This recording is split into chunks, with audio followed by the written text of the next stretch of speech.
Hi students, it's Himani and मैं आप लोगों के लिए लेकर आई हूँ NCERT बायोलॉजी एक्सप्लेन्ड इन हिंदी। तो हम लोग शुरू करते हैं ह्यूमन फिजियोलॉजी के साथ। ह्यूमन फिजियोलॉजी का पहला चैप्टर है digestion and absorption, that is chapter number 16। तो अब शुरू करते हैं। भोजन सभी लिविंग ऑर्गेनिज्म की बेसिक रिक्वायरमेंट होती है।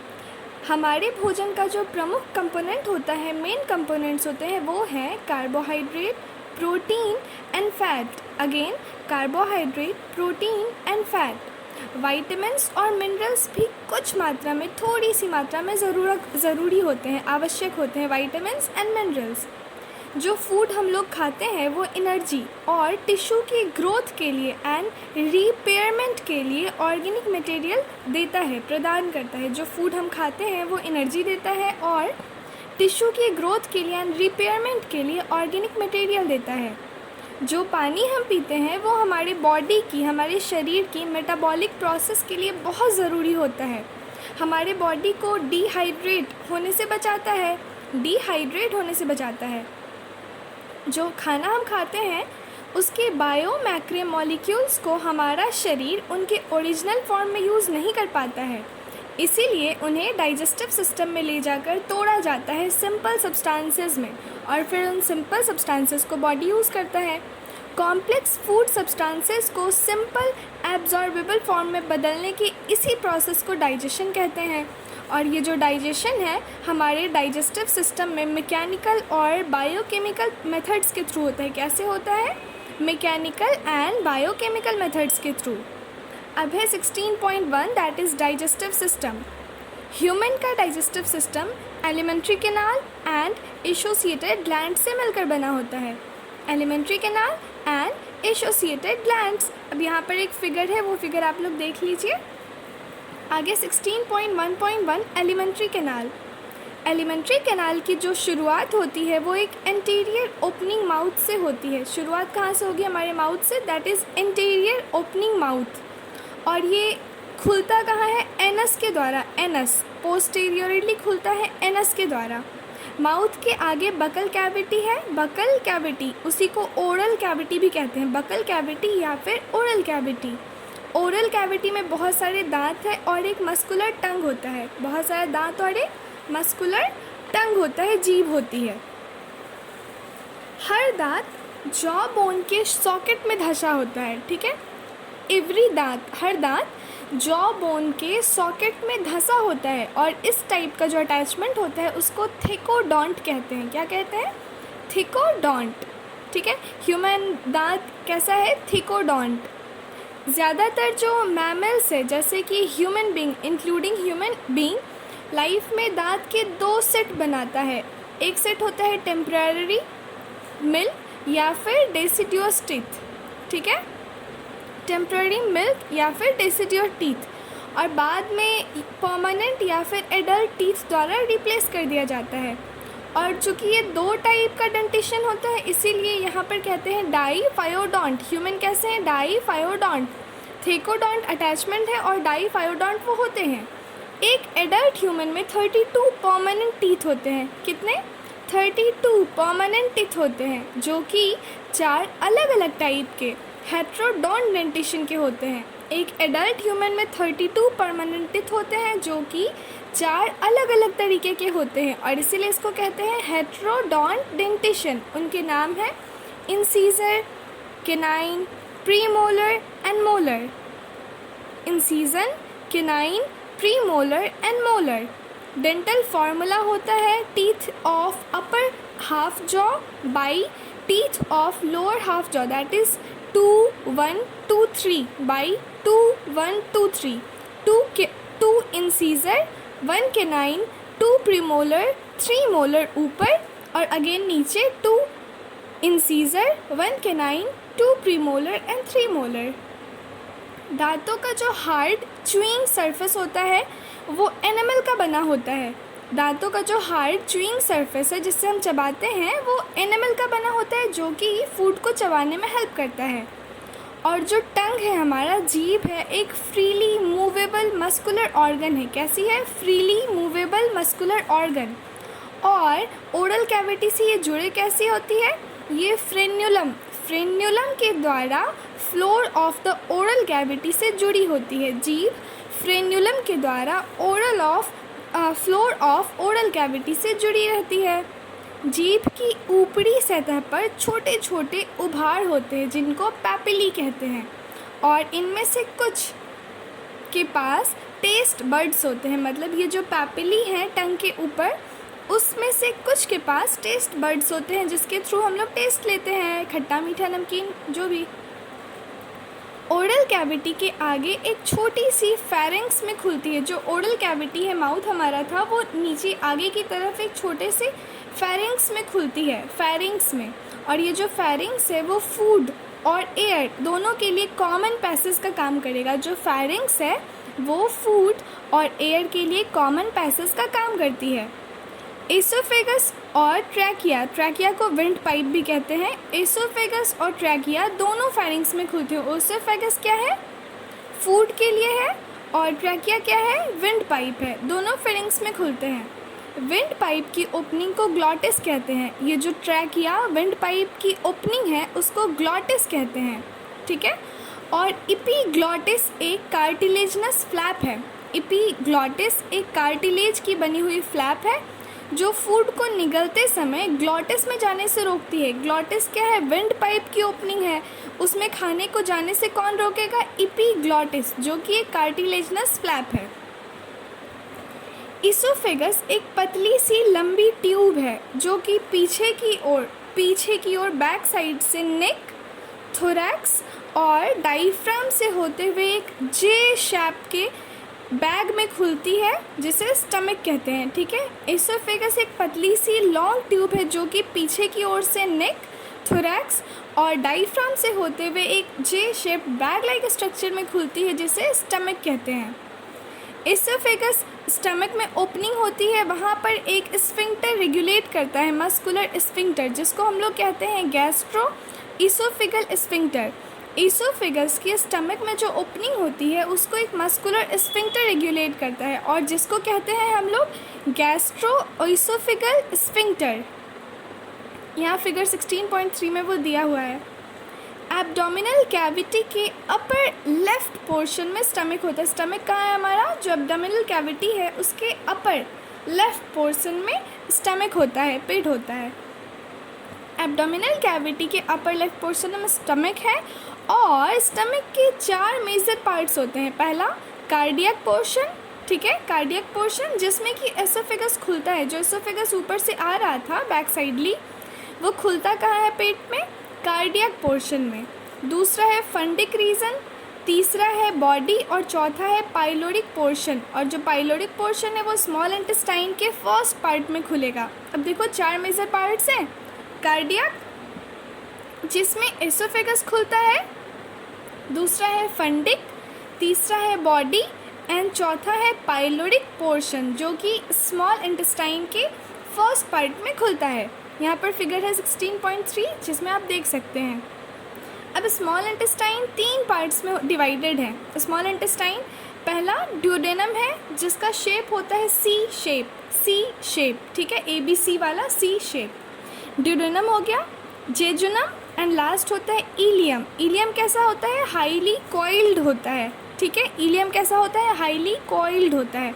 तो स्मॉल इंटेस्टाइन में हाईली कॉइल्ड कौन सा है, इलियम है, लास्ट वाला DJI। Duodenum, jejunum, ileum highly coiled. और ये जो इलियम है वो खुलेगा लार्ज इंटेस्टाइन के सीकम में, ठीक है, लार्ज इंटेस्टाइन के सीकम में। स्टमक की ओपनिंग जो कि ड्यूडेनम में होती है उसे पाइलोरिक स्फिंक्टर गार्ड करेगा, ठीक है। जो अब देखो जो इस एसोफेगस की ओपनिंग थी स्टमक में, उसको वहाँ पर कौन था, मस्कुलर स्फिंक्टर था, गैस्ट्रो एसोफेगल स्फिंक्टर। अब स्टमक की ओपनिंग जब स्मॉल इंटेस्टाइन में होगी ड्यूडेनम में, उसको क्या कहेंगे, पाइलोरिक स्फिंक्टर। वहाँ पर जो गार्ड करेगा वो पाइलोरिक स्फिंक्टर होगा। क्या होगा, पाइलोरिक स्फिंक्टर। जो स्मॉल इंटेस्टाइन का लास्ट पार्ट है इलियम, जो हाईली कॉइल्ड होता है, वो लार्ज इंटेस्टाइन में खुलता है, लार्ज इंटेस्टाइन के सीकम में। अब देखो जो लार्ज इंटेस्टाइन है वो भी 3 पार्ट्स में डिवाइडेड है, caecum, colon and rectum, caecum, colon and rectum. Caecum small blind sac, colon 3 parts में डिवाइडेड है, कोलोन 3 पार्ट्स में डिवाइडेड है again, ascending part, transverse part and descending part. Ascending part, transverse part and descending part. जो descending part है वो rectum में खुलेगा और रेक्टम एनस में खुल जाएगा। रेक्टम इज़ द लास्ट जो एनस में खुल जाएगा। अब लार्ज इंटेस्टाइन का जो सीकम है, पहला वाला जो स्मॉल ब्लाइंड सैक है, वो कुछ सिम्बायोटिक माइक्रो ऑर्गेनिज्म के लिए होस्ट का काम करता है। कुछ सिम्बायोटिक माइक्रो ऑर्गेनिज्म के लिए होस्ट का काम करेगा हमारा सीकम। सीकम से एक पतला सा फिंगर लाइक उभार होता है जिसको हम लोग कहते हैं वर्मी फॉर्म अपेंडिक्स, जो कि वेस्टिजियल ऑर्गन है। ठीक है, सीकम से एक पतला सा फिंगर लाइक उभार निकलता है। कहाँ से? सीकम से, जिसको हम लोग कहते हैं vermi form appendix, vermi form appendix.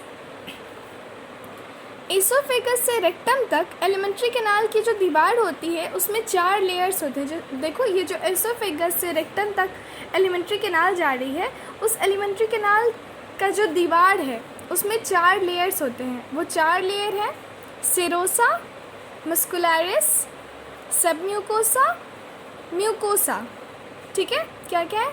Serosa, muscularis, submucosa and mucosa. अब देखो, सेरोसा सबसे आउटर लेयर है और जो म्यूकोसा है वो म्यूकस के कनेक्शन में है तो सबसे इनर लेयर है। सेरोसा के बाद जो मस्कुलरिस है, मस्कुलरिस का बाहर वाला लेयर है आउटर लॉन्गिट्यूडनल और inner circular, outer longitudinal, inner circular. उसके बाद तीसरा है सब म्यूकोसा। सब म्यूकोसा म्यूकोसा के जस्ट बाहर है और म्यूकोसा सबसे अंदर जो म्यूकस के कनेक्शन में आता है, और जो अंदर का पार्ट है उसको हम लोग ल्यूमेन कहते हैं। अब देखो, जो लेयर्स है वॉल ऑफ एलिमेंट्री कैनाल में आउटर से इनर, वो कैसे हैं? सेरोसा, मस्कुलरिस, सब म्यूकोसा, म्यूकोसा। जो सेरोसा है वो बना होता है पतले मेसोथीलियम का, मेसोथीलियम का सम, और वहाँ पर और कुछ कनेक्टिव टिश्यूज़ भी होते हैं, कुछ कनेक्टिव टिश्यूज़ भी। अब है मस्कुलरिस, वो आउटर लॉन्गिट्यूडनल है, इनर सर्कुलर है, ये बना होता है स्मूथ मसल्स का, स्मूथ मसल्स। ठीक है, और कुछ पार्ट्स में जैसे कि स्टमक में ऑब्लिक मसल्स भी पाई जाती है। ठीक है, स्टमक में ऑब्लिक मसल्स भी पाई जाती है, OBLIQUE, ऑब्लिक मसल्स। सब म्यूकोसा फॉर्म्ड होता है लूज कनेक्टिव टिश्यू का। किसका? लूज कनेक्टिव टिश्यू का। इसमें क्या क्या होते हैं? नर्व्स होते हैं, ब्लड वेसल्स होते हैं और लिम्फ वेसल्स होते हैं। ये सब कहाँ होते हैं? सब म्यूकोसा में। डुओडेनम की सब म्यूकोसा में ग्लैंड, ब्रूनर्स ग्लैंड भी होता है। डुओडेनम कहाँ था? स्मॉल इंटेस्टाइन में था ना, तो वहाँ पर सब म्यूकोसा में ग्लैंड, ब्रूनर्स ग्लैंड भी पाया जाता है, ब्रूनर्स ग्लैंड। लास्ट है म्यूकोसा। म्यूकोसा एलिमेंट्री कैनाल में ल्यूमेन की लाइनिंग, जो ल्यूमेन है उसकी लाइनिंग सबसे अंदर कौन बनाएगा? म्यूकोसा। ठीक है, और ये जो म्यूकोसा है वो कुछ इरेग्युलर फोल्ड्स रूगा बनाती है। स्टमक में, पेट में जो म्यूकोसा है वो कुछ इरेग्युलर फोल्ड्स बनाती है जिसको कि रूगा, RUGAE, रूगा कहते हैं। पेट की म्यूकोसा गैस्ट्रिक ग्लैंड्स भी बनाती है। जो म्यूकोसा वाली लेयर है वो गैस्ट्रिक ग्लैंड्स भी बनाएगी। और स्मॉल इंटेस्टाइन की जो म्यूकोसा है उसमें छोटी छोटी फिंगर लाइक फोल्डिंग्स होती है जिनको कि विलाई कहते हैं। स्मॉल इंटेस्टाइन की म्यूकोसा में छोटी छोटी फिंगर लाइक फोल्डिंग्स होती है जिन्हें विलाई कहते हैं। म्यूकोसल इपीटेस्टाइन में गॉबलेट सेल्स होती है जो कि म्यूकस का सेक्रेशन कर ल्यूब्रिकेशन में हेल्प करती है। गॉबलेट सेल्स होती हैं, वो म्यूकस का सेक्रेशन करती हैं। ठीक है, अब देखो, जो विलाई की लाइनिंग बनाने वाली सेल्स है उसमें बहुत सारे माइक्रोस्कोपिक उभार होते हैं जिनको कि माइक्रोविलाई कहते हैं, माइक्रोविलाई। और इसका अपीयरेंस कैसा होता है? Brush border like, brush border like. ये मॉडिफिकेशन सरफेस एरिया को बढ़ाता है। ये माइक्रोविलाई क्यों है? सरफेस एरिया को इंक्रीज़ करने के लिए। ठीक है, जहाँ भी माइक्रोविलाई लाइक स्ट्रक्चर है वो सरफेस एरिया को इंक्रीज़ करने का काम करता है। और विलाई में कैपिलरीज का जाल होता है और एक बड़ी सी लिम्फ वेसल होती है, और उस बड़ी सी लिम्फ वेसल को हम लोग लैक्शियल कहते हैं, लैक्शियल कहते हैं, LACTEAL। ओके, इंटेस्टाइन की जो विलाई होती है उसकी बेस के बीच में क्रिप्ट्स होते हैं। क्रिप्ट्स मतलब गड्ढे, ठीक है। और उन क्रिप्ट्स को कहते हैं क्रिप्ट्स ऑफ लाइबरकू। क्रिप्ट्स ऑफ लाइबरकू, लाइबरकू का स्पेलिंग है LIEBERKUHN, क्रिप्ट्स ऑफ लाइबरकू। जो एलिमेंट्री कैनाल में पाई जाने वाली 4 लेयर्स हैं वो अलग अलग जगह पर अलग अलग मॉडिफाइड होती हैं, ठीक है, अलग अलग जगह पर अलग अलग मॉडिफाइड होती हैं। यहाँ 16.5 फिगर है जिसमें स्मॉल इंटेस्टाइन का म्यूकोसा, विलाई, वो सब शो किया हुआ है, आप देख लेना। अब है digestive glands, salivary gland, liver और पैंक्रियाज एलिमेंट्री कैनाल से जुड़ी हुई डाइजेस्टिव ग्लैंड्स है। क्या क्या? सेलिवरी ग्लैंड्स, लिवर और पैंक्रियाज, ये 3 है। सेलिवरी ग्लैंड्स, लिवर और पैंक्रियाज, ये तीनों एलिमेंट्री कैनाल से जुड़ी हुई डाइजेस्टिव ग्लैंड्स। डाइजेस्टिव ग्लैंड्स कौन सी 3 है? Salivary gland, liver and pancreas. और saliva mainly 3 pair salivary gland से प्रोड्यूस होता है। हमारे मुंह में जो सलाइवा है, जो अभी अभी मेरे मुंह में आ भी रहा है, वो मेनली 3 पेयर सेलिवरी ग्लैंड से प्रोड्यूस होता है। वो 3 पेयर कौन कौन से हैं? पैरोटिड्स, सब मैक्सिलरी या फिर सब मैंडिबुलर लोअर जॉ, एंड या फिर सब लिंगुअल। देखो पैरोटिड चिक ग्लैंड होते हैं, चिक मतलब गाल के अंदर की तरफ। सब मैक्सिलरी या फिर सब मैंडिबुलर जॉ के नीचे होते हैं, जॉ हमारा जबड़ा। और सब लिंगुअल होते हैं टंग के नीचे, हमारी जीभ के नीचे, सब लिंगुअल।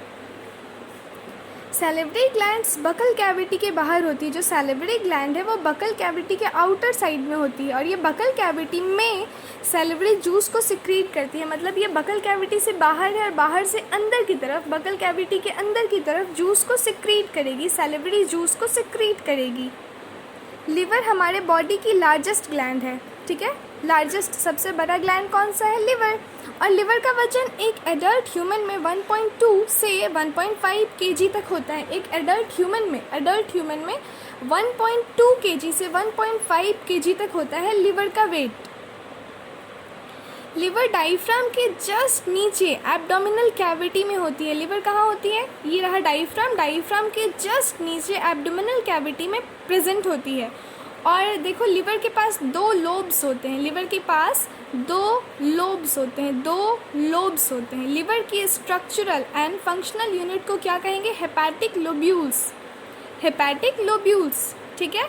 और हेपेटिक लोब्यूल्स के अंदर हेपेटिक सेल्स होते हैं। और हेपेटिक लोब्यूल्स के अंदर जो हेपेटिक सेल्स हैं वो कॉर्ड्स के रूप में अरेंज्ड रहते हैं। तुम्हें याद क्या रखना है? देखो लिवर है, लिवर के अंदर 2 लोब्स हैं। लिवर की स्ट्रक्चरल एंड फंक्शनल यूनिट को हेपेटिक लोब्यूल्स कहते हैं। और ये जो हेपेटिक लोब्यूल्स हैं उसमें हेपेटिक सेल्स होती है। और ये जो हेपेटिक सेल्स है वो कॉर्ड्स के रूप में अरेंज रहती है, ठीक है। अब देखो ये जो लोब्यूल है ना, लोब्यूल्स है हेपेटिक लोब्यूल्स, ये एक पतले से कनेक्टिव टिश्यू के परत से कवर्ड रहता है जिसको कि ग्लीसन्स कैप्सूल कहते हैं। मतलब ये जो हेपेटिक लोब्यूल्स है उसके चारों तरफ एक कनेक्टिव टिश्यू की परत रहती है जिसको कि ग्लीसन्स कैप्सूल कहते हैं। ग्लीसन्स कैप्सूल। हेपेटिक सेल बाइल को सिक्रीट करेगा। ये जो हेपेटिक सेल्स हम तो जानते हैं ना, लिवर से क्या सिक्रेट होता है? बाइल सिक्रेट होता है। तो कहाँ से? हेपेटिक सेल्स से। हेपेटिक लोब्यूल्स में जो हेपेटिक सेल्स हैं उनसे सिक्रीट होता है बाइल, ठीक है, बाइल। और ये बाइल जो है वो हेपेटिक डक्ट से होते हुए एक पतले से muscular sac that is gall bladder में स्टोर और कॉन्सेंट्रेट होती है।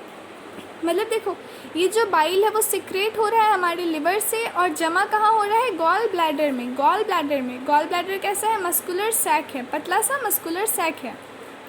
अब गॉल ब्लैडर की जो डक्ट है उसको क्या कहेंगे? Cystic duct. गॉल ब्लैडर के पास भी तो डक्ट होगी, उसको कहेंगे सिस्टिक डक्ट। और ये जो सिस्टिक डक्ट है वो हेपेटिक डक्ट मतलब लिवर की डक्ट के साथ मिलकर एक न्यू डक्ट तैयार करेगी जिसे कॉमन बाइल डक्ट कहेंगे। कॉमन बाइल डक्ट क्यों? क्योंकि देखो कॉमन है ना दोनों में, जो हमारा बाइल वहाँ से आ रहा है लिवर से और जो आ रहा है गॉल ब्लैडर में जमा हुआ था वहाँ से, तो कॉमन हो गया ना, तो कॉमन बाइल डक्ट बनाता है। अब देखो जो बाइल डक्ट है और पैंक्रियाज की पैंक्रिएटिक डक्ट है, ये दोनों मिलकर क्या बनाएगी? Common hepato pancreatic duct. Common hepato pancreatic duct. Hepato मतलब हेपेटिक मतलब लिवर और पैंक्रिएटिक तो इन दोनों का कॉमन हेपेटो पैंक्रिएटिक डक्ट। और ये जो कॉमन हेपेटोपैंक्रियाटिक डक्ट है, जो बाइल डक्ट और पैंक्रियाटिक डक्ट दोनों से मिलकर बनी है, वो खुलती कहाँ है? डुओडेनम में, मतलब कि स्मॉल इंटेस्टाइन के first part that is duodenum में खुलती है, डुओडेनम में। ओके अब यहाँ पर जो ओपनिंग होती है उसको एक स्फिंक्टर गार्ड करेगा, जिसको कहेंगे sphincter of Oddi, sphincter of Oddi, sphincter of Oddi, ODDI। Okay bile duct और पैंक्रियाज की जो पैंक्रियाटिक डक्ट है दोनों मिलकर कॉमन हेपेटोपैंक्रियाटिक डक्ट बनाती है, जो कि ड्यूडेनम में आकर खुलता है और इस ओपनिंग को एक स्फिंक्टर गार्ड करेगा, जिसको हम लोग कहेंगे स्फिंक्टर ऑफ ओडाई। पैंक्रियाज जो होता है एक कंपाउंड ऑर्गन है, ठीक है, कंपाउंड इलोंगेटेड ऑर्गन। कंपाउंड क्यों? क्योंकि इसमें दोनों है, एक्सोक्राइन और इंडोक्राइन दोनों है, ये एक्सोक्राइन भी है इंडोक्राइन भी है, ठीक। बाकी या तो इंडोक्राइन होते हैं या तो एक्सोक्राइन, पर ये एक्सोक्राइन भी है इंडोक्राइन भी है। और इसका शेप क्या है? सी शेप, डुओडेनम के बीच में, मतलब पैंक्रियाज प्रेजेंट कहाँ है? जो डुओडेनम है ना, डुओडेनम किस शेप का होता है? सी शेप का होता है, तो सी शेप के डुओडेनम के बीच में पैंक्रियाज होता है, ठीक है। फिगर में देखोगे आप समझ जाओगे। पैंक्रियाज का जो एक्सोक्राइन पार्ट है वो एल्केलाइन पैंक्रियाटिक जूस सिक्रीट करेगा। पैंक्रियाज का exocrine part alkaline pancreatic juice secrete करेगा, जिसमें एंजाइम्स होते हैं। क्या होते हैं? एंजाइम्स। और जो इंडोक्राइन पार्ट है वो ऑफ कोर्स हार्मोन सिक्रेट करेगा, तो वो सिक्रेट करेगा इंसुलिन और glucagon, insulin and glucagon. Pancreas का एक्सोक्राइन पार्ट है वो एल्केलाइन पैंक्रियाटिक जूस सिक्रेट करेगा, जिसमें एंजाइम्स होते हैं। और पैंक्रियाज का जो इंडोक्राइन पार्ट है वो इंसुलिन और ग्लूकागोन हार्मोन सिक्रेट करेगा। अब 16.2 पे आ गए हम लोग, that is digestion of food. क्या है अब बचा? क्या? डाइजेशन ऑफ फूड है, फिर एब्जॉर्प्शन ऑफ डाइजेस्टेड प्रोडक्ट है, और उसके बाद बस फिर ख़त्म, डिसऑर्डर्स है। तो देखो डाइजेशन ऑफ फूड में क्या है? बकल कैविटी का दो मेन काम होता है, एक तो फूड को च्यू करना, चबाना, और उसको निगलने में हेल्प करना। वो तो प्रैक्टिकल है, आप करके देखो, मुंह में खाने को डालो तो दो काम, एक तो वो चबाएगा और फिर निगलने में हेल्प करेगा। सलाइवा का हेल्प लेगा और उसकी सलाइवा के हेल्प से टीथ और टंग दोनों मिलके फूड को अच्छी तरह से मैस्टिकेट करेगा और मिक्सअप करेगा, ठीक है। जो सलाइवा है और टीथ है वो सलाइवा के हेल्प से टीथ और टंग दोनों मिलकर खाने को अच्छी तरह से मैस्टिकेट करेगा, चिबाएगा और मिक्सअप करेगा। अब सलाइवा की जो म्यूकस, सलाइवा जो है वो म्यूकस लिब्रिकेशन देगा। सलाइवा क्या करेगा? म्यूकस लिब्रिकेशन देगा, और जो चबाया हुआ फूड है, मैस्टिकेटेड फूड है, उसके टुकड़ों को एक साथ जोड़ेगा। जोड़ को वो एक गोला नहीं हम लोग मुंह में बनाते चिबाने के बाद, जिसको अंदर घोटते हैं, उसको कहते हैं बोलस, बोलस, ठीक है। उन टुकड़ों को एक साथ जोड़ेगा जिसको कि बोलस कहते हैं। और ये जो बोलस है वो मस्कुलर कॉन्ट्रैक्शन सक्सीसिंग वेव के थ्रू एसोफेगस से नीचे जाएगा। कैसे नीचे जाएगा? एक वेव तैयार होता है। तुम घोटते टाइम ऐसे जब खाने को घोटते हैं ना, तो ऐसे देखना गले में एक कॉन्ट्रैक्शन होता है। बोलस जो है मस्कुलर कॉन्ट्रैक्शन के थ्रू, सक्सेसिंग वेव्स के थ्रू एसोफेगस से नीचे जाएगा, जिसको कि पेरिस्टाल्सिस कहते हैं। इसको क्या कहते हैं? पेरिस्टाल्सिस। मतलब बोलस मस्कुलर कॉन्ट्रैक्शन के थ्रू जब एसोफेगस से नीचे जाता है तो इसको पेरिस्टाल्सिस कहते हैं, पेरिस्टाल्सिस। ओके अगर पेरिस्टाल्सिस नहीं होता, ये मस्कुलर कॉन्ट्रैक्शन नहीं होता, तो हम लेट के खाना खाते तो वो अंदर नहीं जाता, क्योंकि वहाँ पर तो ग्रेविटी काम नहीं करती ना। अगर ग्रेविटी से खाना नीचे जा रहा होता तो यहाँ पर वही मस्कुलर कॉन्ट्रैक्शन है, पेरिस्टाल्सिस है, जो फूड को नीचे लेके जाता है। अब देखो गैस्ट्रोइसोफेगल स्फिंक्टर है, वो फूड को स्टमक में जाने, मतलब फूड के स्टमक में जाने को कंट्रोल करेगा। वो तो हम पहले ही पढ़े थे, गैस्ट्रोइसोफेगल स्फिंक्टर। ओरल कैविटी में जो सलाइवा सिक्रेट होती है, ठीक है, ओरल कैविटी में सलाइवा सिक्रेट होती है ना, उसमें इलेक्ट्रोलाइट्स होते हैं और एंजाइम्स होते हैं दो, ठीक है। इलेक्ट्रोलाइट्स है सोडियम, क्लोरीन, पोटेशियम और SCO3-, sodium plus, chlorine minus, K plus and SCO3-, 4 electrolytes. And enzymes है दो, सेलेब्री अमाइलेज एंड लाइसोजाइम। कौन से हैं? Salivary amylase and lysozyme, salivary amylase and lysozyme. अब देखो डाइजेशन के जो केमिकल प्रोसेस है, डाइजेशन का केमिकल, अब पेट में जाने के बाद केमिकल प्रोसेस होना है ना, पेट में क्या, मुंह से ही केमिकल प्रोसेस तो होना ही है। तो शुरू कहाँ से होता है? ओरल कैविटी में। डाइजेशन शुरू हमारे ओरल कैविटी में होता है। कैसे? वो जो सैलिवरी अमाइलेज है वो हाइड्रोलाइटिक एक्शन करता है, ठीक है। सैलिवरी अमाइलेज का काम क्या है? Hydrolytic action. सैलिवरी अमाइलेज जो है कार्बोहाइड्रेट को तोड़ने वाला एंजाइम है, तो हमारे मुंह में जो कार्बोहाइड्रेट है वो पहले ही डाइजेस्ट होना शुरू हो जाता है सैलिवरी अमाइलेज के द्वारा। और सैलिवरी अमाइलेज अप्रॉक्स 30% स्टार्च को हाइड्रोलाइज कर देता है और माल्टोज में बदल देता है, दैट इज़ डाइसैचराइड, ठीक है। तो जो सैलिवरी अमाइलेज है वो 30% स्टार्च को मुंह में ही तोड़कर हाइड्रोलाइज करके डाइसैकेराइड माल्टोज में बदल देता है। इसीलिए कहते हैं ना, अच्छे से खाने को चबाना चाहिए ताकि उसका डाइजेशन प्रॉपर हो। सैलिवरी अमाइलेज के एक्शन का जो ऑप्टिमम पीएच है वो 6.8 होता है, याद रखने वाली बात है। सैलिवरी अमाइलेज के एक्शन का जो ऑप्टिमम पीएच है वो क्या है? 6.8। सलाइवा में प्रेजेंट लाइसोजाइम, अब देखो दो एंजाइम्स थे, तो पहला सैलिवरी अमाइलेज का तो काम समझ गए, वो 30% स्टार्च को हाइड्रोलाइज करके माल्टोज में डाइसैकेराइड में बदल रहा है। अब दूसरा था लाइसोजाइम। लाइसोजाइम का क्या है? एंटी बैक्टीरियल एजेंट की तरह काम करेगा और इन्फेक्शन से बचाएगा। इसीलिए देखते हैं ना, कुत्ता बिल्ली मुंह में सलाइवा है, उसी से अपने घाव ठीक कर लेते हैं। क्यों? क्योंकि उसके सलाइवा में, हमारे भी सलाइवा में लाइसोजाइम है जो कि एंटी बैक्टीरियल एजेंट की तरह काम करता है और इन्फेक्शन से बचाता है। स्टार्च सैलिवरी अमाइलेज पीएच 6.8 के प्रेजेंस में माल्टोज में टूट जाता है। अब देखो, स्टमक की जो म्यूकोसल लेयर है, म्यूकोसल लेयर अंतिम वाली जो अंदर वाली लेयर थी, उसमें गैस्ट्रिक ग्लैंड्स होते हैं। क्या होते हैं? Gastric glands. Gastric glands mainly 3 type की सेल्स होती हैं, जिनका नाम है म्यूकस नेक सेल, दूसरा है पेप्टिक या फिर चीफ सेल, या फिर पैरिएटल और ऑक्जेंटिक सेल्स।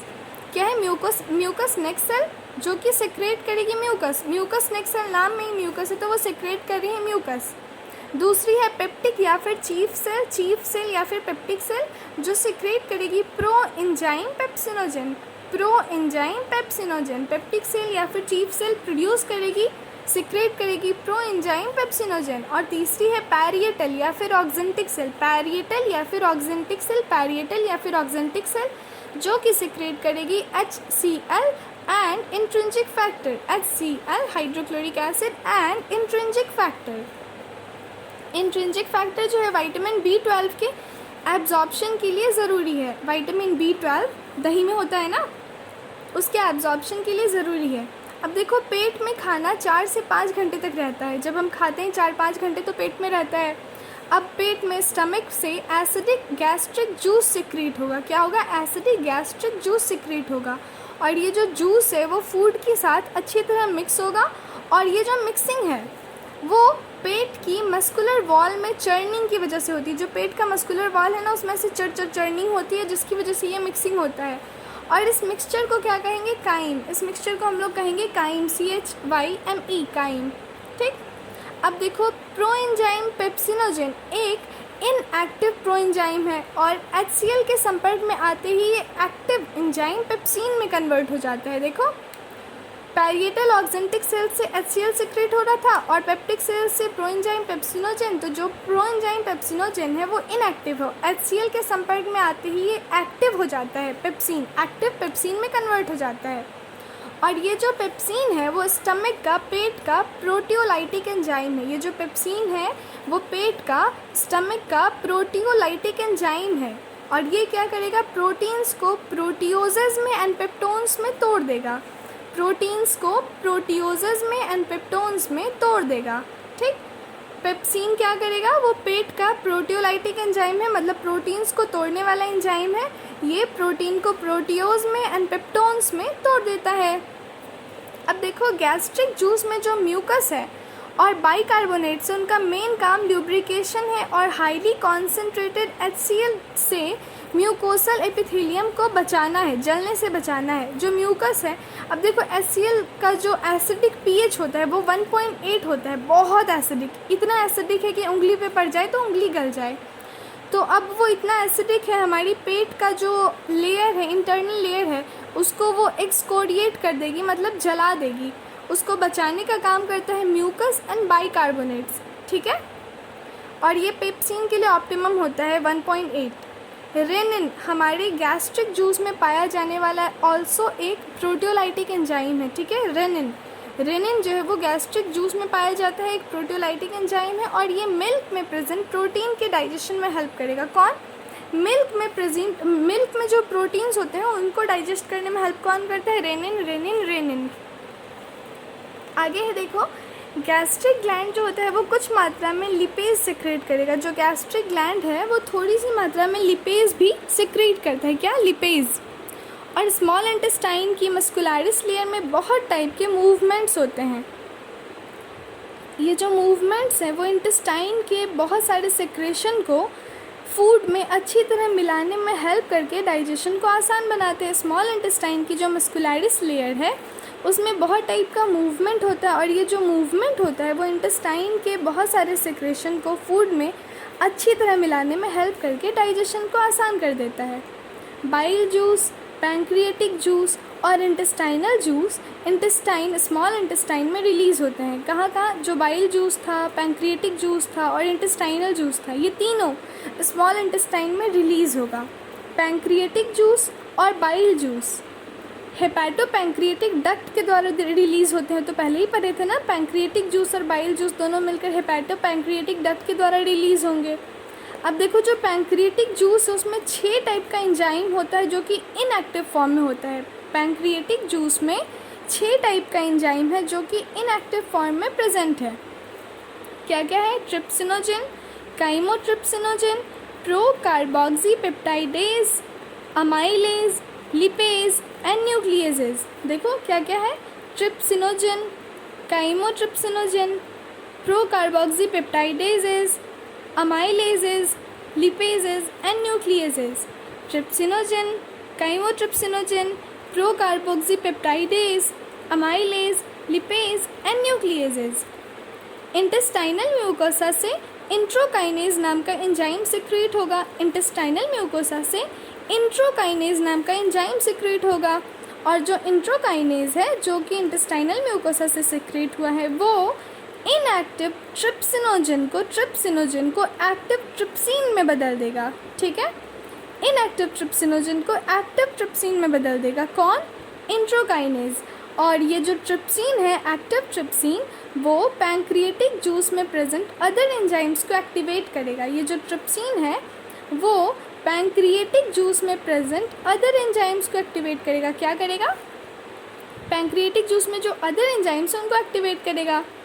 अब देखो, डुओडेनम में रिलीज़ होने वाला जो बाइल जूस है उसमें बाइल पिगमेंट्स होते हैं और बाइल साल्ट्स होते हैं। ठीक है, बाइल पिगमेंट्स क्या क्या हैं? Bilirubin and biliverdin. And bile salt क्या क्या हैं? Cholesterol and phospholipid. डुओडेनम में जो रिलीज़ होने वाले बाइल जूस हैं उसमें बाइल पिगमेंट्स होते हैं, bilirubin and biliverdin, and bile salts होते हैं, कोलेस्टेरॉल एंड फॉस्फोलिपिड्स। लेकिन कोई भी एंजाइम नहीं होता है। ठीक है, बाइल जूस में कोई भी एंजाइम नहीं होता है, सिर्फ पिगमेंट्स हैं एंड साल्ट्स हैं।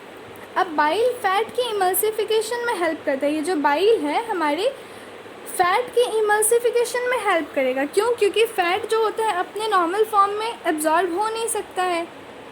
तब देखो, फैट को बहुत छोटे मिसल्स में तोड़ना इमल्सिफिकेशन कहलाता है। जो फैट है उसको छोटे छोटे मिसल्स में तोड़ना इमल्सिफिकेशन कहलाता है। बाइल लिपेजेस को भी एक्टिवेट करेगा। ठीक है, लिपेजेस को भी एक्टिवेट करेगा। इंटेस्टाइन की म्यूकोसल एपिथेलियम में गॉबलेट सेल्स होती है जो कि म्यूकस सेक्रेट करती है। ये तो हम लोग पढ़े हैं।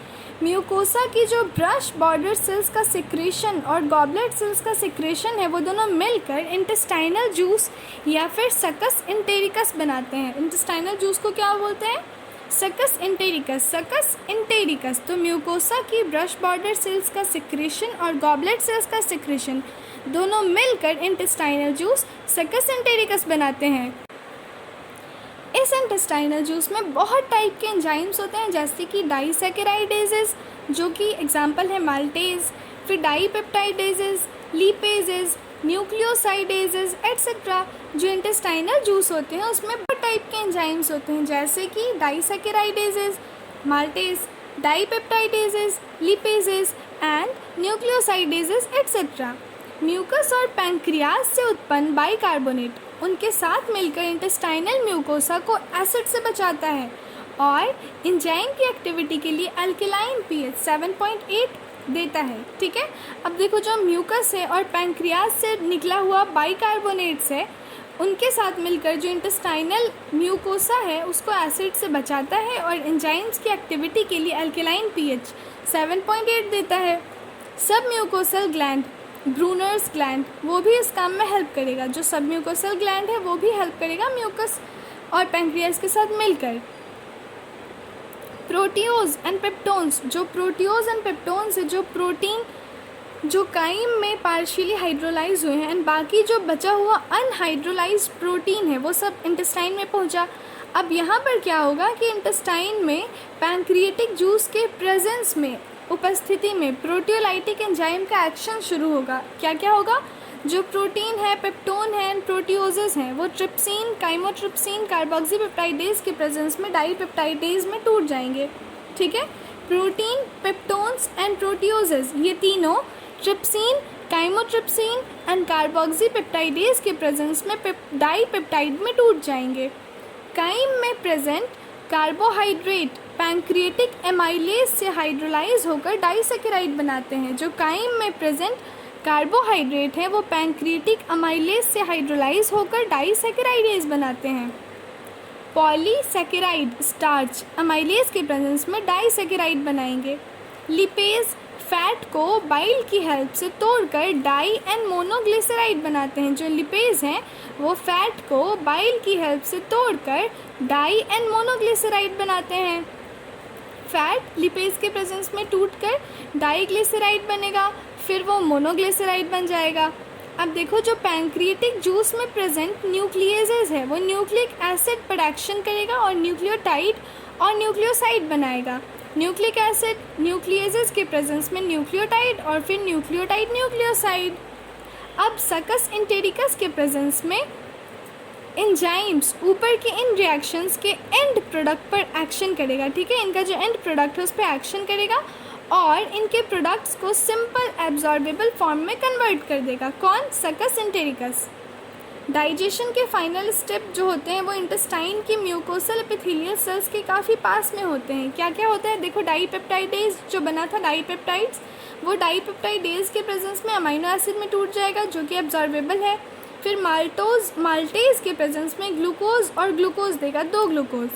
जो सुक्रोज है वो सुक्रेज के प्रेजेंस में ग्लूकोज एंड फ्रुक्टोज देगा। जो लैक्टोज है वो लैक्टेज के प्रेजेंस में ग्लूकोज एंड गैलेक्टोज देगा।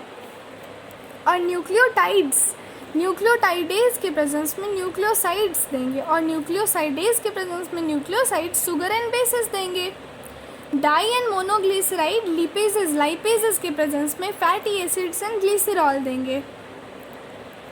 अब देखो अनडाइजेस्टेड और अनएब्जॉर्ब्ड सब्सटेंस लार्ज इंटेस्टाइन में पास कर दिए जाते हैं। जो सब्सटेंस डाइजेस्ट नहीं हुआ या फिर अनएब्जॉर्ब्ड हुआ उनको लार्ज इंटेस्टाइन में भेज देंगे। लार्ज इंटेस्टाइन में कोई खास डाइजेस्टिव एक्टिविटी नहीं होती है, पर हाँ लार्ज इंटेस्टाइन के फंक्शंस इस टाइप हैं। थोड़ा सा पानी, थोड़ा सा मिनरल और कुछ मात्रा में ड्रग एब्जॉर्ब होगा। थोड़ा सा पानी, थोड़ा सा मिनरल और थोड़ा सा ड्रग एब्जॉर्ब होता है। कहाँ? लार्ज इंटेस्टाइन में। म्यूकस का सिक्रेशन जो कि अनडाइजेस्टेड वेस्ट को चिपकाएगा और वेस्ट को ल्यूब्रिकेट करेगा जिससे कि ये आसानी से पास हो सके। अब लार्ज इंटेस्टाइन में 2 फंक्शन है। पहला तो ये कि थोड़ा पानी, थोड़ा मिनरल और थोड़ा सा ड्रग एब्जॉर्ब होगा, और दूसरा फंक्शन है कि म्यूकस का सिक्रेशन होगा जो कि अनडाइजेस्टेड वेस्ट को चिपकाएगा और वेस्ट को ल्यूब्रिकेट करेगा जिससे कि वो आसानी से पास हो सके। अनडाइजेस्टेड एंड अनएब्जॉर्ब्ड सब्सटेंसेस जिसको कि फेसेस कहते हैं, ठीक है। फेसेस ये इलियोसिकल वाल्व के थ्रू, किसके थ्रू? इलियोसिकल वाल्व के थ्रू लार्ज इंटेस्टाइन के सीकम में इंटर करेगा और सीकम से ये वाल्व फीकल मैटर के बैक फ्लो को रोकेगा, ठीक है, जिससे कि बैक फ्लो ना हो फीकल मैटर का, ठीक है। वो गंदगी जो रहता है जो निकालते हैं हम लोग, उसका बैक फ्लो रुक जाए, ठीक है, उस वाल्व के थ्रू। किसके? इलियोसिकल वाल्व बैक फ्लो को रोकता है, मतलब दोबारा अंदर आने से रोकता है। फीकल मैटर टेम्प्रेरी तरीके से रेक्टम में स्टोर होता है। कहाँ पे स्टोर होता है? टेम्प्रेरली रेक्टम में स्टोर होगा, और जब तक कि डीफेकेशन मतलब कि हम लोग एक्सक्रिएट ना कर दे वॉशरूम में जाके, तब तक वो रेक्टम में रहता है। गैस्ट्रोइंटेस्टाइनल ट्रैक्ट के डिफरेंट पार्ट्स की एक्टिविटी और उनका प्रॉपर कोऑर्डिनेशन न्यूरल और हार्मोनल कंट्रोल के अंडर में रहता है। ये जो सारा पूरा गैस्ट्रोइंटेस्टाइनल ट्रैक्ट का जो डिफरेंट एक्टिविटी हो रहा है वो सब कोऑर्डिनेटेड रहता है न्यूरल और हार्मोनल कंट्रोल में। खाना को देखते ही उसकी स्मेल से या फिर फूड के ओरल कैविटी में प्रेजेंट होने की वजह से सलाइवा खुद से सिक्रीट होने लगता है और इस तरह के गैस्ट्रिक और इंटेस्टाइनल सिक्रेशन में वृद्धि भी न्यूरल सिग्नल्स की वजह से होती है। न्यूरल सिग्नल की वजह से ही खाना देखते ही हमारे मुंह से सलाइवा निकलने लगता है। जैसे देख लो गुपचुप, फिर बताना, ठीक है। अब है एलिमेंट्री कैनाल के अलग अलग पार्ट्स की एक्टिविटी भी जो होती है। एलिमेंट्री कैनाल है, उसके अलग अलग पार्ट में अलग अलग एक्टिविटी है, वो भी न्यूरल मैकेनिज्म के द्वारा संचालित होती है, ठीक है। न्यूरल मैकेनिज्म के द्वारा ही वो कोऑर्डिनेटेड है, चल रहा है। न्यूरल मैकेनिज्म जो होती है वो लोकल भी होती है और थ्रू सेंट्रल नर्वस सिस्टम भी होती है, सेंट्रल न्यूरल सिस्टम भी होती है, CNS भी होती है। डाइजेस्टिव जूस के सिक्रेशन में हार्मोनल कंट्रोल के अंदर लोकल हार्मोन्स आएंगे जो कि गैस्ट्रिक और इंटेस्टाइनल म्यूकोसा के द्वारा प्रोड्यूस होते हैं। अब है absorption of digested product.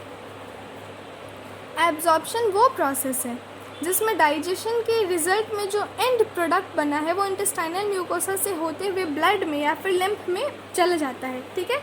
Absorption का मतलब क्या है कि डाइजेशन के बाद जो खाना बना, मतलब वो जो प्रोडक्ट बना, एंड प्रोडक्ट बना, अमीनो एसिड, ग्लूकोज, फ्रुक्टोज, ये सारा हमारे ब्लड में या फिर लिम्फ में एब्जॉर्ब हो जाता है, पास हो जाता है। एब्जॉर्प्शन जो होता है वो एक्टिव, पैसिव या फिर फैसिलिटेटेड ट्रांसपोर्ट के थ्रू हो सकता है। एक्टिव, पैसिव या फिर फैसिलिटेटेड ट्रांसपोर्ट के थ्रू। एब्जॉर्प्शन कैसे कैसे हो सकता है? एक्टिव, पैसिव या फिर फैसिलिटेटेड ट्रांसपोर्ट के थ्रू। मोनोसेकेराइड का कुछ अमाउंट, थोड़ा सा अमाउंट जो होता है जैसे कि ग्लूकोज, अमीनो एसिड या फिर कुछ इलेक्ट्रोलाइट जैसे कि क्लोराइड आयन का एब्जॉर्प्शन नॉर्मली सिंपल डिफ्यूज़न से होता है, ठीक है। और इन पदार्थों का ब्लड में मूव करना कॉन्सेंट्रेशन ग्रेडियंट पर डिपेंड करेगा। हाँ, सिंपल डिफ्यूज़न है तो वो कॉन्सेंट्रेशन ग्रेडियंट पर तो डिपेंड करेगा ही ना। मोनोसेकेराइड का कुछ अमाउंट जैसे कि ग्लूकोज है, अमीनो एसिड है, कुछ इलेक्ट्रोलाइट जैसे कि क्लोराइड आयन है, वो एब्जॉर्प्शन सिंपल डिफ्यूज़न के थ्रू होगा। अब ग्लूकोज और अमीनो एसिड के साथ जब कैरियर प्रोटीन होगा तो उसको फैसिलिटेटेड ट्रांसपोर्ट कहेंगे, ठीक है। जो वाटर का ट्रांसपोर्ट है वो ऑस्मोटिक ग्रेडियंट पर डिपेंड करता है। एक्टिव ट्रांसपोर्ट कॉन्सेंट्रेशन ग्रेडियंट के अगेंस्ट होता है, ये तो हम जानते हैं, इसमें एनर्जी की ज़रूरत होती है। और बहुत सारे न्यूट्रिएंट जैसे कि अमीनो एसिड, मोनोसेकेराइड जैसे ग्लूकोज, इलेक्ट्रोलाइट सोडियम के साथ जब होंगे तो वो एक्टिव ट्रांसपोर्ट होगा। फैटी एसिड और ग्लिसरॉल इनसॉल्युबल होते हैं, इसीलिए ब्लड में एब्जॉर्ब नहीं किए जा सकते। सबसे पहले उनको स्मॉल ड्रॉपलेट्स में तोड़ा जाता है जिनको मिसल्स कहते हैं। अब ये मिसल्स इंटेस्टाइनल म्यूकोसा में मूव करते हैं। ये मिसल्स प्रोटीन की कोटिंग होने के बाद छोटे छोटे प्रोटीन कोटेड फैट ग्लोब्यूल में रीफॉर्म हो जाते हैं जिन्हें काइलोमाइक्रोन कहते हैं। ये जो मिसल्स हैं वो प्रोटीन की कोटिंग होने के बाद छोटे छोटे प्रोटीन कोटेड फैट ग्लोब्यूल्स में रीफॉर्म्ड हो जाते हैं जिन्हें काइलोमाइक्रोन कहते हैं। और ये जो काइलोमाइक्रोन है वो विलाई में प्रेजेंट लिम्फ वेसल लैक्टील्स में ट्रांसपोर्ट हो जाते हैं। लास्ट में लिम्फ वेसल में इन एब्जॉर्ब पदार्थों को ब्लड में रिलीज़ कर दिया जाता है। एलिमेंट्री कैनाल के अलग अलग पार्ट्स में जो सब्सटेंसेस हैं उनका एब्जॉर्प्शन होता है, जैसे कि माउथ में, स्टमक में, स्मॉल इंटेस्टाइन में और लार्ज इंटेस्टाइन में। सबसे ज़्यादा एब्जॉर्प्शन स्मॉल इंटेस्टाइन में होता है। माउथ और टंग के लोअर साइड की म्यूकोसा की लाइनिंग में प्रेजेंट ब्लड कैपिलरीज से थोड़े से ड्रग्स एब्जॉर्ब होते हैं। पेट में water, simple sugar and alcohol का एब्जॉर्प्शन होता है। किसका? वाटर का, सिंपल शुगर का एंड अल्कोहल का एब्जॉर्प्शन। स्मॉल इंटेस्टाइन में सबसे ज़्यादा एब्जॉर्प्शन होता है। मेन ऑर्गन है एब्जॉर्प्शन का, यहाँ पर डाइजेशन कॉम्प्लेक्स कंप्लीट होता है, ठीक है। और डाइजेशन का जो फाइनल प्रोडक्ट है जैसे कि glucose, fructose, fatty acid, glycerol and amino acid, इनका एब्जॉर्प्शन म्यूकोसा के थ्रू स्मॉल इंटेस्टाइन के ब्लड स्ट्रीम या फिर लिम्फ में होता है। लार्ज इंटेस्टाइन में वाटर, मिनरल एंड थोड़ा सा ड्रग का एब्जॉर्प्शन होता है। ये जो एब्जॉर्ब पदार्थ है वो फाइनली टिश्यूज़ में पहुंचते हैं और टिश्यू अपनी एक्टिविटी के लिए यूज़ करते हैं। इस प्रोसेस को क्या कहते हैं? एसिमिलेशन, ठीक है। मतलब टिश्यू जो अपनी एक्टिविटीज़ के लिए यूज़ करेंगे इन एब्जॉर्ब पदार्थ को, उसको एसिमिलेशन कहते हैं। डाइजेस्टिव वेस्ट जो रेक्टम में फीसेस के रूप में सॉलिड हो जाते हैं, इससे न्यूरल रिफ्लेक्स शुरू हो जाता है और ये रिफ्लेक्स फीसेस को बाहर निकालने की इच्छा उत्पन्न करता है। डाइजेस्टिव वेस्ट जो रेक्टम में फीसेस के रूप में सॉलिड हो जाता है, जिससे न्यूरल रिफ्लेक्स शुरू होता है और ये रिफ्लेक्स फीसेस को बाहर निकालने की इच्छा उत्पन्न करता है। फीसेस को एनल ओपनिंग के थ्रू बाहर निकालने की प्रक्रिया को डीफेकेशन कहते हैं। जो फीसेस है उनको एनल ओपनिंग के थ्रू बाहर निकालने की प्रक्रिया को डीफेकेशन कहते हैं। डीफेकेशन एक वॉलंटरी प्रोसेस है और ये मास पेरिस्टाल्टिक मूवमेंट के थ्रू होता है। जो डीफेकेशन है वो एक वॉलंटरी मूवमेंट है, वॉलंटरी प्रोसेस है और ये मास पेरिस्टाल्टिक मूवमेंट के थ्रू होता है। कैसे? मास पेरिस्टाल्टिक मूवमेंट के थ्रू होता है। Disorders of digestive system. अब क्या है? Disorders of digestive system. Intestinal tract में सूजन आना सबसे कॉमन बीमारी है। इंटेस्टाइनल ट्रैक में सूजन आना सबसे कॉमन बीमारी है, जिसका रीज़न है बैक्टीरियल या फिर वायरल इन्फेक्शन। ठीक है, और ये जो इन्फेक्शन है वो इंटेस्टाइन में प्रेजेंट बहुत सारे अदर पैरासाइट्स के कारण भी होती है, जैसे कि tapeworm, roundworm, threadworm, hookworm, pinworm etcetera. ठीक है, इंटेस्टाइन ट्रैक में सूजन आना सबसे कॉमन बीमारी है, जो कि बैक्टीरियल या फिर वायरल इन्फेक्शन से होती है। और ये जो इन्फेक्शन है वो इंटेस्टाइन में प्रेजेंट किसी भी अदर पैरासाइट्स के कारण हो सकता है, जैसे कि tapeworm, roundworm, threadworm, hookworm, pinworm etcetera. अब है जॉन्डिस। जॉन्डिस में क्या होता है? लीवर इन्फेक्ट होता है। कौन इन्फेक्ट होता है? लिवर। और लिवर इन्फेक्ट होने की वजह से स्किन और आँख में बाइल पिगमेंट्स का डिपोजिशन होगा और पीलापन आने लगता है।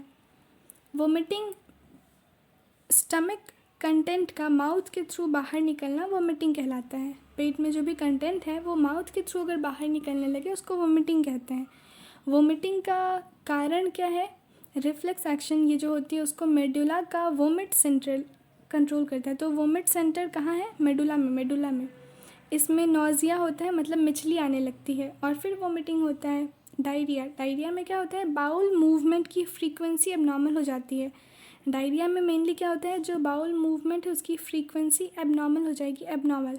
और फीकल डिस्चार्ज की लिक्विडिटी बढ़ जाती है। जो फीकल डिस्चार्ज है वो लिक्विड हो जाएगा, ज़्यादा लिक्विड फॉर्म में वॉशरूम होता है और इसको ही डायरिया कहते हैं। और फूड का एब्जॉर्प्शन घट जाता है इसमें। कॉन्स्टिपेशन में बाउल मूवमेंट इरेग्युलर हो जाता है। डायरिया में बाउल मूवमेंट की फ्रीक्वेंसी एबनॉर्मल हो गई थी और कॉन्स्टिपेशन में इरेग्युलर बाउल मूवमेंट होता है। इसकी वजह से फेसेस रेक्टम में ही रहती है, बाहर नहीं आना चाहती है और हम लोग को प्रेशर लगाना पड़ता है। इंडाइजेशन इस कंडीशन में फूड अच्छे से डाइजेस्ट नहीं होता है और इसकी वजह से पेट हमेशा भरा सा फुल लगेगा कि पेट हमेशा फुल है। इनडाइजेशन का कारण क्या क्या है? या तो भरपूर मात्रा में एंजाइम का सिक्रेशन नहीं हो पा रहा है बॉडी में, या फिर एंग्जाइटी, चिंता है, फूड पॉइजनिंग हो गई है, ओवर ईटिंग, ज़्यादा खा लिए ज़रूरत से ज़्यादा, या फिर स्पाइसी फूड खा लिए, मसालेदार खा लिए। इन सब वजह से इनडाइजेशन हो जाती है। और इस तरह हमारा ये जो चैप्टर था डाइजेशन एंड एब्जॉर्प्शन वो ख़त्म हो गया। आप अगर एनसीईआरटी को सामने रखकर इंग्लिश पढ़ते पढ़ते मेरी हिंदी को सुनेंगे तो आपका डाइजेशन एंड एब्जॉर्प्शन बेस्ट हो जाएगा। Thank you for listening. All the very best.